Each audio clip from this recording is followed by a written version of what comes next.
എന്താല്ലേ ഓരോരോ വിദ്യാഭ്യാസ രീതിയെ സ്കൂളിൽ ഡാൻസ് അല്ലാതെ ഓരോരോ അവസ്ഥ കോമഡിയാണ്.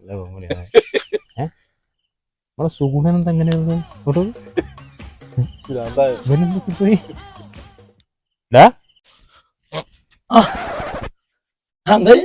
അല്ല ഇതെന്ത് പറ്റിപ്പോയി? അതെ, സ്കൂളിൽ സോമ പഠിപ്പിച്ചിട്ടേ മോക്ക് കൊണ്ട് റെഡി ആവുന്നില്ല. എന്നിട്ട് ഞാൻ പൊരേന്ന് പഠിപ്പിച്ചപ്പോ ഞാനും അങ്ങനെ പോയി. ആ അത് ഏതായാലും കുഴപ്പമില്ല. ഇപ്പൊ എല്ലാം കൂടി ഇപ്പൊ നിൽക്കുമ്പോ ഒക്കെ പരിപാടി ഉണ്ടല്ലോ, അത് അടിപൊളി ആയിരിക്കും. ഏതായാലും എന്നാലേ നിങ്ങൾ സംസാരിച്ചേക്ക്. ആയിക്കോട്ടെ, ഞാൻ അങ്ങോട്ട് പോട്ടെ. എന്നായിക്കോട്ടെ.